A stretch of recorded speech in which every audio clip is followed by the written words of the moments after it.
Well, hello and welcome to the Smells Like Money podcast. Join me, Suzanne Chin Taylor, the DooDoo Diva, as I interview guests who are making an impact on how we manage and operate systems for conveying and treating wastewater. As a veteran of the wastewater, trenchless, and civil infrastructure industry, each week I'll be bringing you industry know-how from industry pros who know how. Join me each week as I speak with representatives of organizations that are utilizing disruptive or new technologies and methods, and executives who are excited to share how to be successful and sustainable in our vital industry. So whether you want to learn about the latest trends in technology, in treatment or trenchless, gain tips on training and retaining great talent, or simply how to be more efficient, productive, or profitable, this podcast is for you. Ready? Let's dive right in. Well, hello everyone, and welcome to this week's episode of the DooDoo Divas Smells Like Money podcast. I have the great pleasure of visiting again with my BFF and the other DooDoo Diva, Mary Stormy Shafer, and we are going to be discussing some interesting topics that are a little somewhat marketing related, but addressing the needs of those listeners who may be fantastic field techs and may have been considering that jump into becoming their own boss and dipping their little toe into the world of entrepreneurship, and what that means and what they need to be prepared for, and also to determine, after you really examine what we're going to be talking about today, is this something you really, really want to do? And so, because most small businesses do fail within their first year, very few make it past even 5 years where they achieve great wealth, you need to be able to look before you leap.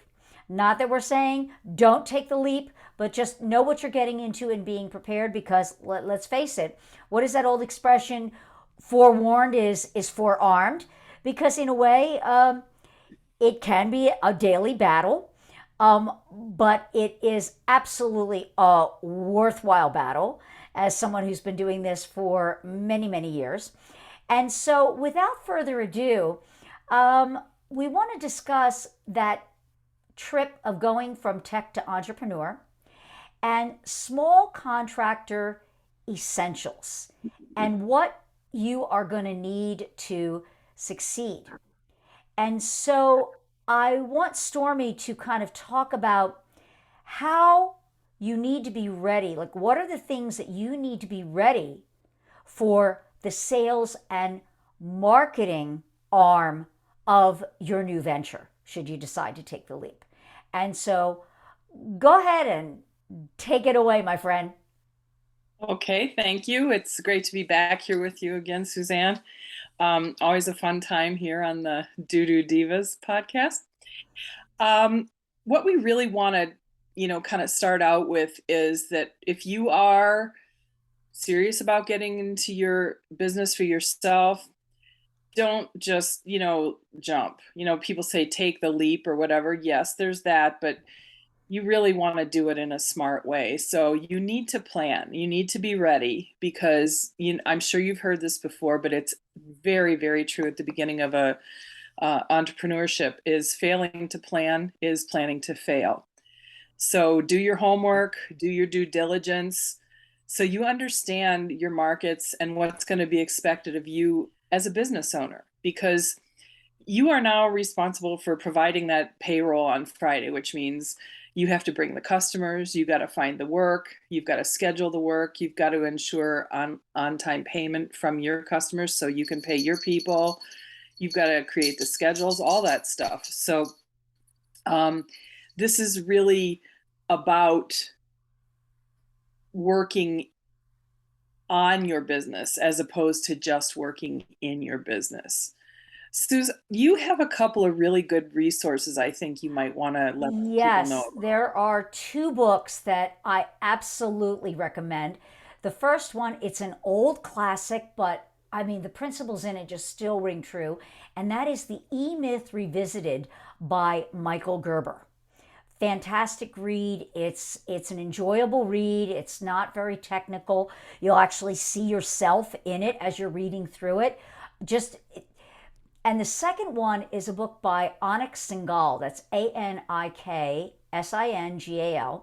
He is the CEO of Learn Nation, and he wrote a book called Escape, where he shares candidly about his own failures and how he basically turned things around. But one of the really neat things in this book is a questionnaire for you to determine whether or not you have the personality and, I guess you would say, the temperament to be an entrepreneur, because it takes a very special breed of person to be able to do this and do this successfully.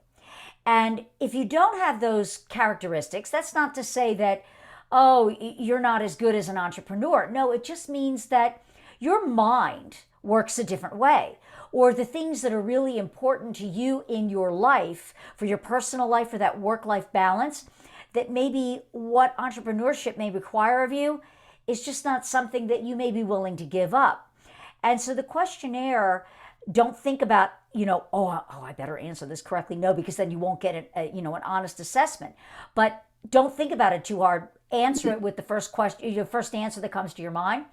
And what it points out is the things that you're really strong in, and the things that you might have some weaknesses in that could prevent you from being successful. But at the end of the questionnaire, it doesn't come through as saying, oh, you're weak in this area, you should never be an entrepreneur. No, what it does is it points out, okay, this is where you're weak, and these are the things that you need to do to shore up those weaknesses so you can be successful, so that you can make an educated decision as to, oh, well, I could do that. And great. If you can, proceed. If you can't, or you don't want to, there's the bottom line, is you take an answer it honestly, I don't want to do that. Well, if you don't want to do that, then maybe this isn't the right thing for you. And so I would just really recommend that, you get these two books. They're both easy reads and they're fun, and I refer to them all the time. And often I will go back to that questionnaire when I'm struggling with something, because sometimes it'll point out things where I might have what I call a limiting belief, or one of those weaknesses, and how I can turn it around. Right. So those two books again are The E-Myth Revisited by Michael Gerber and Escape by Anik Singal. And the E here stands for entrepreneur, not electronic. So that might help you a little bit if you were put off. They're both available on, they're available on Amazon. I believe they both have a Kindle edition.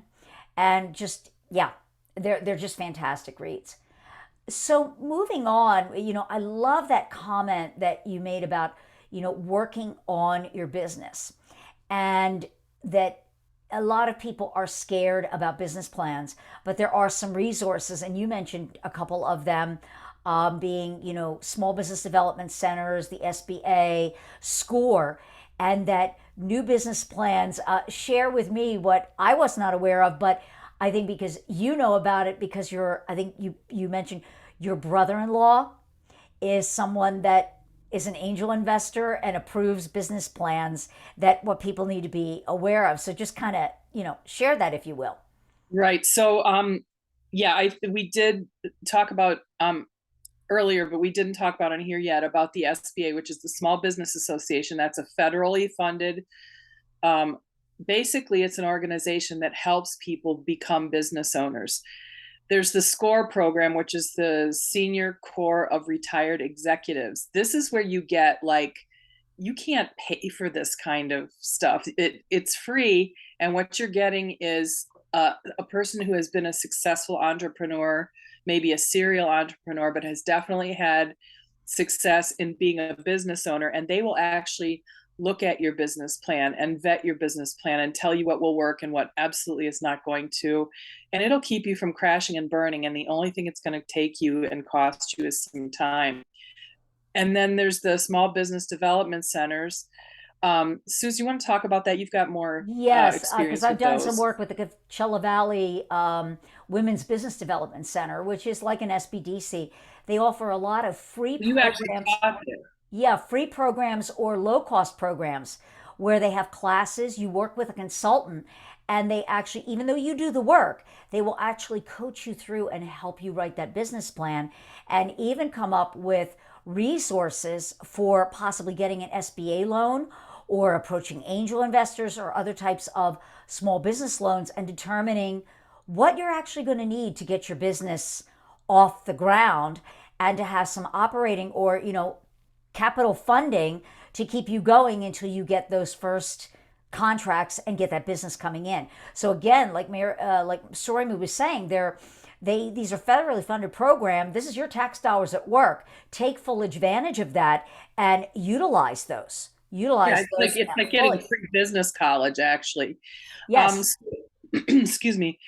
Uh, Talking about the business plan, yes, it's an old-fashioned concept, but it works. And the fact is, no one who's going to take a risk on you, even if you're not looking for investors, they're not going to really take you seriously unless you have a business plan. And the reason is, to create a business plan, you have to have gone through all the potential scenarios, and you have to be able to um, show people that you have thought out things that could happen, things that you believe will happen, and you have to have contingencies for all of these.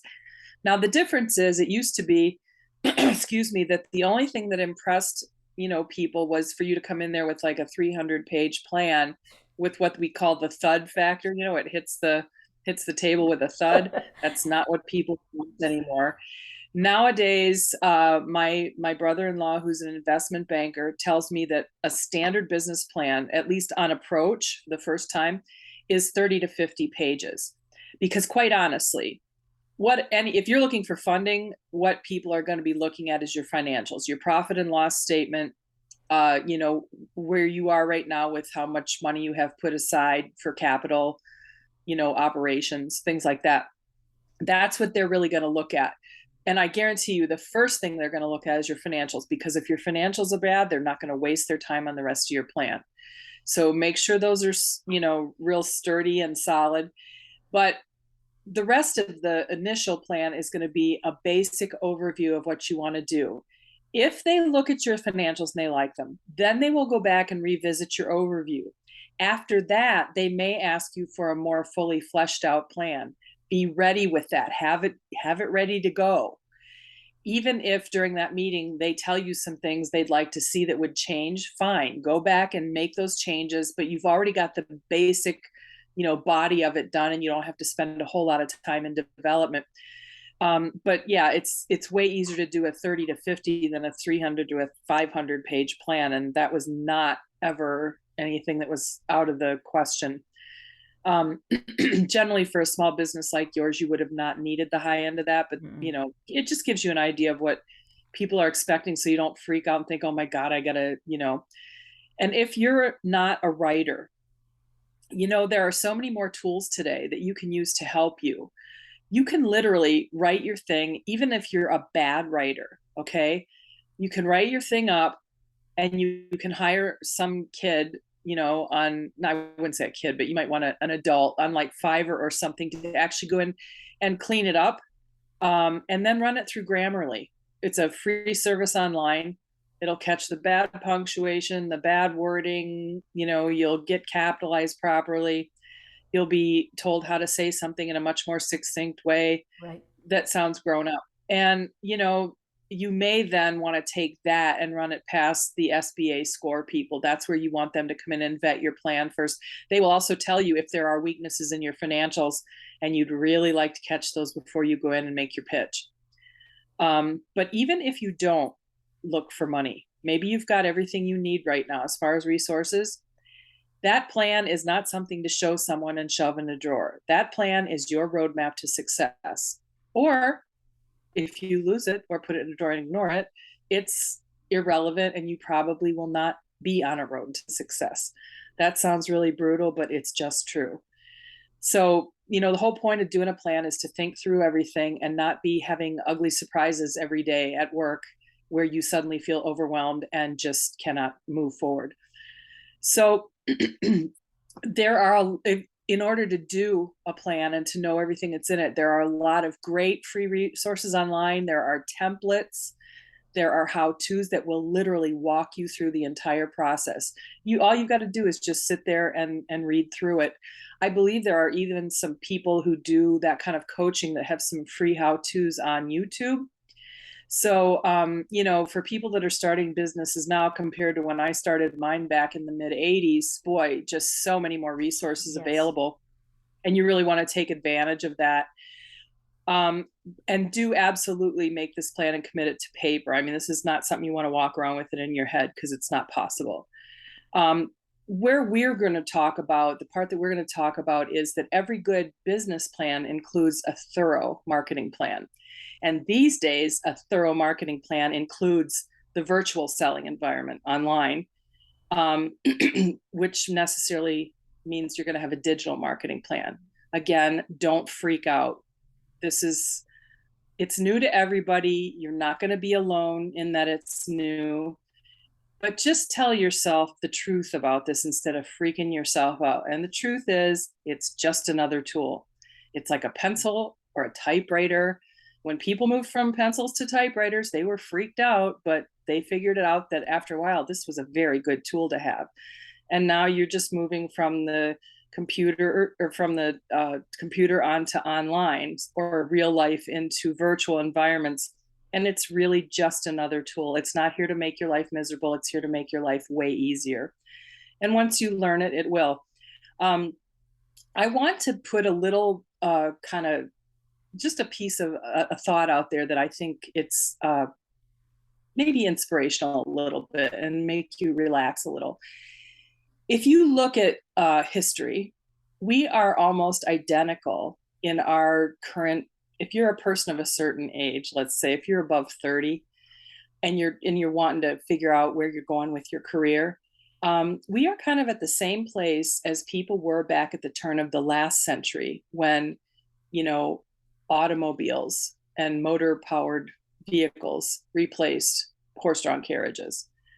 There were people there that either decided, hey, I make leather reins for harnesses, or they said, oh, I'm in the transportation business.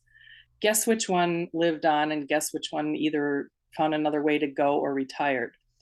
So here's what you get to do. You get to allow yourself exactly 1 week, and I would prefer that it was more like 3 days, to give yourself a pity party and feel that the world is unfair and making you reskill or upskill. And then you got to get over yourself and do the reskilling and the upskilling, because if you don't, you will be history. I include myself in that. I am currently upskilling. I am currently reskilling. I know Suzanne's doing the same thing. If you are committed to being a business owner or even participating in the economy, reskilling and upskilling is what's going to help you and save you. So just to give you, yes, you're allowed to feel that, and then you got to get over it and move on. So back to the digital marketing plan, that is now going to include, this is not replacing all the old stuff you used to do. This is in addition to some things you will be able to replace, but it's not an either or. It is never going to be an either or. Old selling skills face-to-face never went away when writing came out, and writing never went away when computers came out, and computers aren't going to replace everything. This is always going to be a hybrid atmosphere. So you should be versed in face-to-face selling, like at trade shows and just meeting people in business meetings and parties and on the street. And you should also be versed in the traditional methods of brochures and again, trade booths and things like that, signage. And then you want to have your virtual presence, which will include your website, which will be like the hub of everything else that you do. You will have a social media presence, maybe an e-newsletter. A good quick tip for doing an e-newsletter. Not everybody will want to do that, but if it does work for you, but you think, oh, I'd really like to do that, but I'm freaking out about what I'm going to do for content. One of the great things you can do is take all of the previous month's social media feed and basically just repackage it into your e-newsletter, put an intro and an outro on it, and boom, you're done. Send that out by your your email blast program, or you might use Aweber or MailChimp or Constant Contact or ConvertKit. Those are all great. If you don't have time or the staff to do this yourself, hire a virtual assistant. This is a relatively new position that's been made possible through online outsourcing, but there are excellent VAs available for as little as $7 or $8 an hour. Now, being sensitive to the idea that our industry is still very much hands-on and kind of down-home people, and I again include myself in that. But there are people that will have aversion to offshoring or using people that are out of the country. You can also get VAs right here in America, but you will pay a lot more money. Like the least I've ever paid an assistant here is about $12 an hour, and it's generally more like 15 to 20.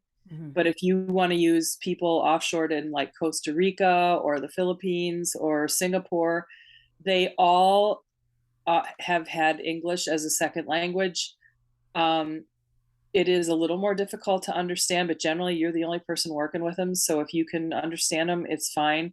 Frankly, they tend to have way, way, way better work ethics than you're going to find here in America.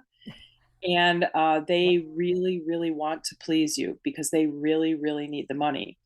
And you will find that they're very, very grateful for everything that you give them, and they're polite and they always go above and beyond. I've never not had that happen. This is not to disparage Americans, but it's just what the market will bear. And we do live in a global economy, so we need to, behave as though we do. So with that, I'll throw it back to Suzanne about what the next steps that we need to take. The next steps, thank you. I just want to add something onto that, the VA, in that don't try to do everything yourself. Yeah. Having someone to take those mundane tasks off your shoulders so that you can focus on those larger revenue generating activities. I didn't do it for the longest time. And I now use 3 different VAs for different tasks that do different things. It was probably the smartest move that I ever made for my business. And I laugh because my one VA, I tease him in that, and here I am, a marketing person and a writer and a journalist for trade magazines. And sometimes I look at the things, he will actually correct my grammar and my spelling. And I laugh and I say, Guru, you speak better English than I do. You write correct English better than I do. And I think it's because of the education system. But enough on the offshore. That's very much a very personal decision and whatever you want to feel comfortable with. But I myself have had a great, like you have, I've had a fantastic experience, both, domestically and offshore. It all depends on what you need. It's just a matter of not being short-sighted about it because you feel like you need to do all these things yourself. And maybe in the first, month, maybe you need to. But try really hard to budget for a virtual assistant. And the best reason to have a VA is you can actually set it up so they only work part-time on a sometimes they'll want a certain amount of hours. Some are willing to work on a gig basis. You won't get those people that long because if they're good, they're going to get busy and then you're going to have to schedule in with them. But it's a good way to get somebody who's on a contract basis so you're not responsible for benefits or, you can just send them a W-9 and that's it. And it makes it easy. But like Suzanne said, once you do it, you realize how much of this stuff you are absolutely capable of outsourcing because it does not have to be you. And I think Suze would agree with me that the biggest source of discomfort for a new entrepreneur and a startup is overwhelm. And I mean overwhelm in every way. Time, money, energy. Oh, that's a big one. Remember when you were just working in your business, you could just do the tasks that needed done and go home. When you're working on your business, it doesn't happen without you. And it doesn't happen for any of your employees either. So protecting yourself from overwhelm is not a selfish thing. It's a necessity. That's a great thing to bring up. So you also have to think about, as a startup, who do you want to work with? Because you're going to very soon discover the 80-20 rule rings so very true. And what we mean by the 80-20 rule is that 80% of your profit is going to come from 20% of your clients. So as you're deciding to jump in, where do you want to jump in? So folks in our industry, they may decide, I want to be doing purely residential work, or maybe I want to do residential, small commercial. Perhaps it's purely all municipal, or maybe I just want to do commercial industrial because it doesn't have that long selling cycle, because we all know with municipal sales, it can sometimes be up to a 2-year sell cycle. And so at the end of the day, just remember, you want to do work that is profitable. Profit is not a dirty word. It's not a dirty 4-letter word. It's a, what is it? It's a 6-letter word. And there's a lot of connotation of, oh, profit was evil because of big corporate America. And you're going to go into business for yourself to make a profit, not to make a loss, but to make a profit. Okay?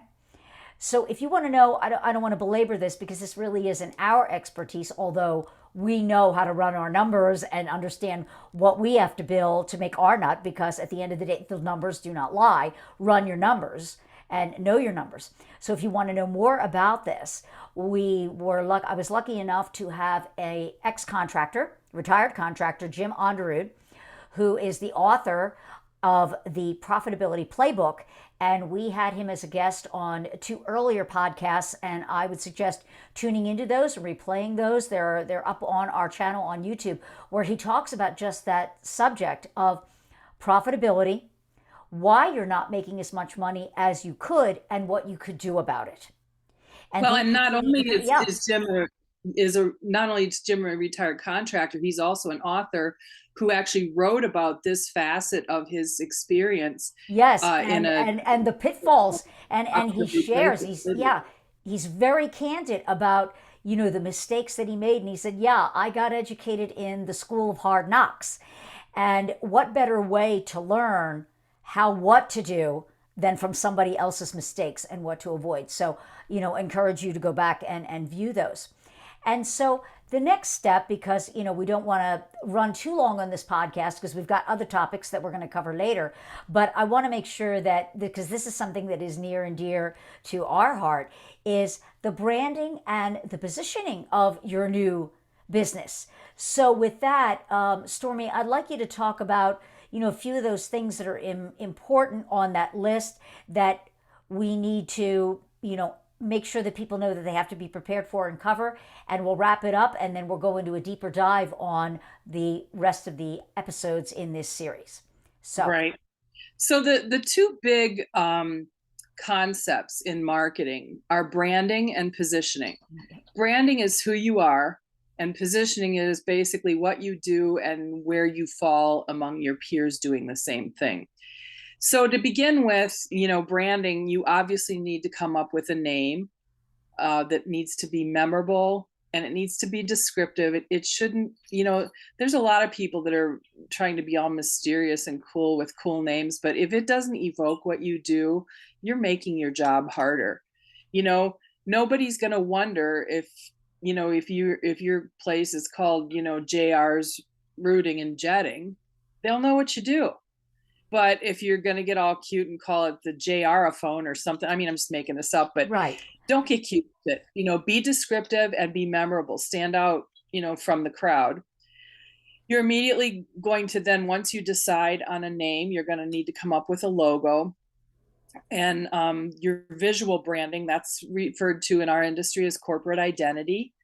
It usually includes your graphics, your colors, your fonts. Generally, even if it's just a 1-page sheet, there's branding reproduction guidelines, and you want to do that so that you have a consistency of the way your brand appears everywhere. Right. All of the biggers, corporations, McDonald's, Amazon, M&Ms, they all have the same level of, I mean, those corporate books are like this thick, the branding books, but you can basically just do some rules, and they can be pretty simple. You'll also want to immediately, like as soon as you know what your name is, get your web domain registered, and you want to get a hosting package for your site. Now, what kind of hosting package you get depends on what you want to do. If you want to sell online, you're going to want something that incorporates a shopping cart. You may decide you don't want to get into all that and just hire someone to do it for you, but you still want to be able to update it yourself. Then you might want to go with something like Wix or Shopify or Weebly, but Weebly's kind of lame and I don't really like it. The only thing I don't like about those owned platforms is they can disappear overnight and take all your stuff with them. So I was going to share that you don't own your site. They own your site. So if they start raising their prices on your monthly cost and you don't want to pay it, guess what? You're going to have to build your site somewhere else and you will lose all of that work. Although it can get you up and started right away, I always caution clients, own your own technology. And with sites, with WordPress, it's very easy to get a one-page site built as a stopgap, and then just to start out, and then start building onto it. Yeah, and it's the most widely used platform in the world. If you don't want to build a WordPress site yourself, there are tons of people on Upwork or Fiverr that'll do it for you for a package deal, a few $100, and just to get going. And you can always expand on that. Not true when you go on an owned platform. And along those same lines, whatever you do, if you decide you want to start selling on Facebook, by all means, go for it. Do not make that your only platform. Do not make that be the one place you're making all your money, because it could change overnight what they're going to let you do on it. And I've seen it happen. I literally have friends who have lost their entire businesses because they depended on an owned platform. So if you need to do your marketing on a shoestring, there are a few things that are really, really essential to your marketing that you have to do no matter what. And even in this day and age, the first of those is to have a great business card that's got standout branding on it. So it really needs to showcase your logo and your graphics. It really needs to give people a way to get a hold of you. And because printing is so cheap these days, you can do them online. Use the front and back of the card. Don't be shy. I will say one thing though. There is some kind of a cachet attached to, let's say you're in a meeting and somebody comes up and they're like, I'd really like to follow up with you. Flip your card over and it's blank. And you say, you know what? That's my business phone on here, but here's my cell. Reach out. You automatically make that prospect feel really special because you're giving your personal phone to them. And they know that you're really interested in them. And it does carry some credibility and motivation to that. But there's absolutely nothing wrong with using your card on both sides. What there is a problem with, it's a business card, not a billboard. Okay. You can't shove. It's not an 8-page brochure either. Right. You can't shove 5 pounds into a 3-pound bag and expect it to be effective. White space is not a dirty thing. Negative space is not a dirty thing. So just make your stuff simple, clear, and easy to follow. By all means, on the back, put a call to action. It's not going to hurt. Ask for what you want. Call me today. Get on my website. Send me an email. Whatever you want people to do, tell them, because they need to be told. Another thing, and especially in our industry with wastewater management, get yourself a truck wrap if you can. It's not a cheap date. I mean, you're talking about a few $1,000s, but it's a rolling billboard. And if you get the really good quality wraps, it'll last for years before it starts to fade or tear off. And every place you go, you have a billboard. It's almost like a no-brainer. This should be in for any kind of service-based businesses, this should be like a 101 requirement. On your website, again, you want to have a clear, easy to understand, and easy to follow call to action. with an offer. Here's what you might want, do this to get it. Calls to action are the heart and lifeblood of direct response for anything. And then you need to really, get to know the local media, but it's more than getting to know them. You need to become credible with them and provide value to them, because then you become someone that makes their life easier. Right. And I am reporting to you as a journalist. I still do journalism today. So does Suzanne. And I've been a journalist my entire life, like since I was in junior high school. I started on the newspaper there. I did newspaper in high school and all that. And here's what I can tell you.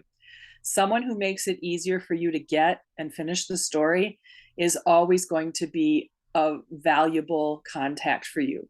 They will immediately rate higher on your attention scale. They will immediately rate higher on your credibility scale.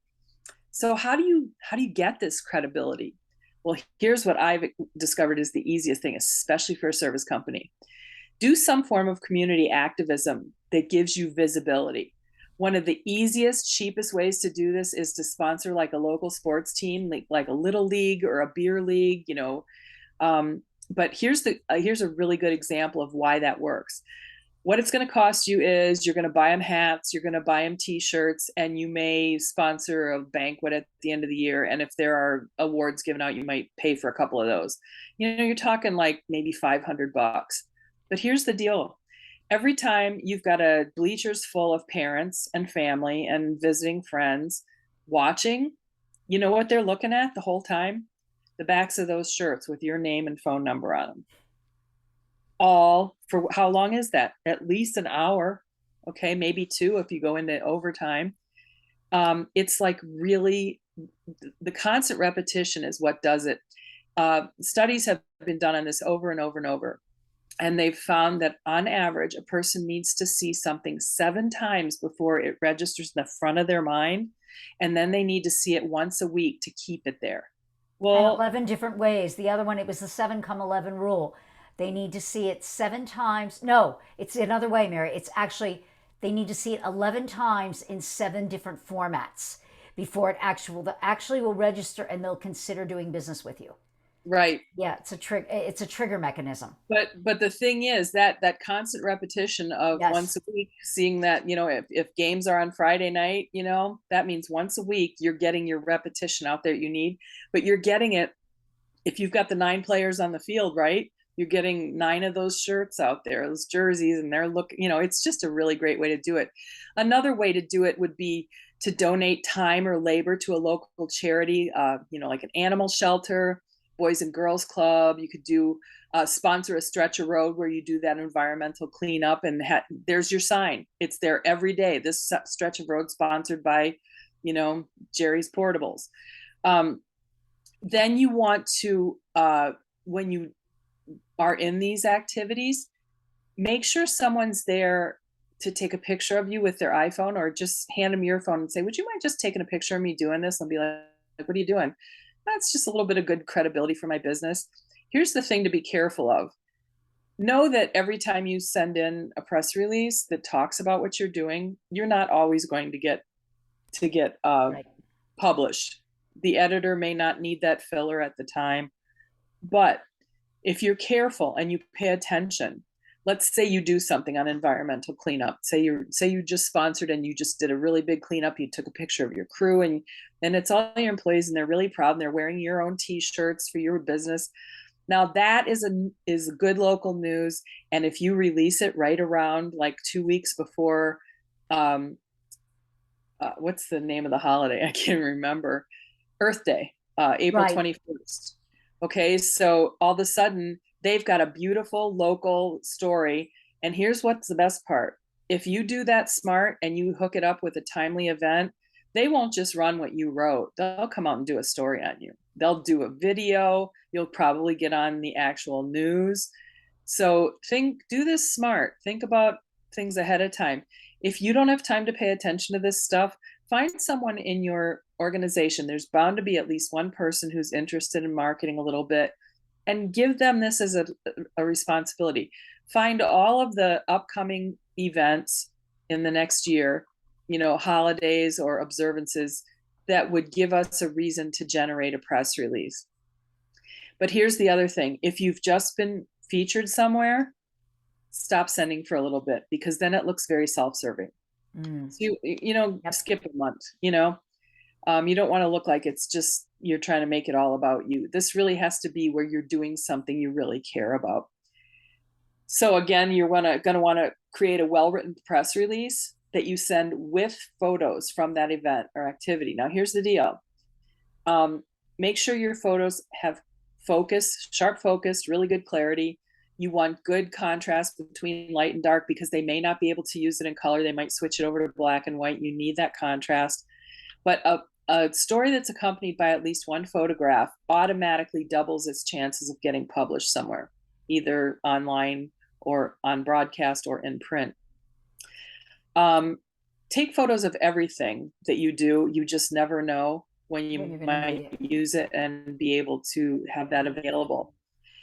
And then if you don't know how to write a press release, it's okay, because again, Google is your friend. Google press release templates and they will come up. You will now start seeing a different kind of press release template than you used to, and it's called a social media friendly press release.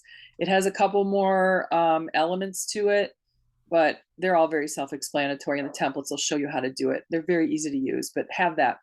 The one biggie, and this is one we deal with a lot, is creating and maintaining a news distribution list. And again, earlier I talked about things like MailChimp and these, basically email blast programs. Some of them have way more than email blasts going for them. But creating and maintaining the news distribution list, it's really critically important, and it's also quite time consuming. I'm not going to lie. It's pretty front loaded. Creating it, it's a pain in the butt, and you're going to have to do some homework. And again, this is something you could assign to a VA or someone who's lower on the totem pole. You do not have to be the one to do this. What you do have to do is hand them the assignment and say, here are the 2 newspapers and 3 local magazines and 2 radio stations and 1 TV station I want to make sure we get on. Check and see if we have a local patch online and whatever else you think. But these are the ones I know I want us to cover every time. After that, just fill it out. And if you're starting from scratch, try to find 25 names of news outlets. If you can't, and 10 is all you've got, then make your 10. But keep them up to date. Update this list at least once a year, because sending to Dear Editor is not effective. You want to find a name, a phone number, and an email address. Those are what you really need. And then and then make sure that you include the fact that you sent this press release, whether it got picked up or not. Have a news release section and a newsroom on your website. Well, Mary, we need to wrap this up, but this is a great place to stop and to segue into the fact we're going to be taking a deep dive into more of these aspects and concepts about branding and positioning. And we're going to talk about lifting the veil on some of these basic principles. And I'm just going to let you introduce that on our next episode. But this is also a great time for us to since you did talk a lot about PR, we've heard a great need in the marketplace of understanding this. And so by Q1 of next year, I know it's going to be right here before we know it, we are going to be working on a PR e-course and service/coaching program for just the wastewater industry that will be on the heels of our current DIY digital marketing playbook for wastewater pros to help you extend digital marketing just one step further into incorporating PR as part of the mix. So we'll be talking about that in future episodes on the DooDoo Divas podcast as it gets a little closer to launch. So stay tuned for that. We're really excited to be able to bring that to you. And we are also in the development of actually producing another course that is going to be all about this subject of taking the jump from tech to entrepreneur. So I want to thank you for sharing time out of your busy schedule today for this episode of the DooDoo Divas Smells Like Money podcast. And until next time, keep it flowing. Thanks so much for joining me, the DooDoo Diva, on this week's episode of Smells Like Money. What stood out to you this week? Share your takeaways by leaving me a review. You can find out more about the new technologies, creating sustainable solutions, and insights on how to succeed in our vital industry by subscribing to the show. Whether you want to learn about the latest trends in wastewater infrastructure, treatment, or trenchless, you've got it all right here at Smells Like Money. If you're an industry expert and would like to be considered as a guest for the show, book a quick chat with me by visiting calendly.com/the2it group/B-A-podcast-guest, or simply click the link in the show notes below.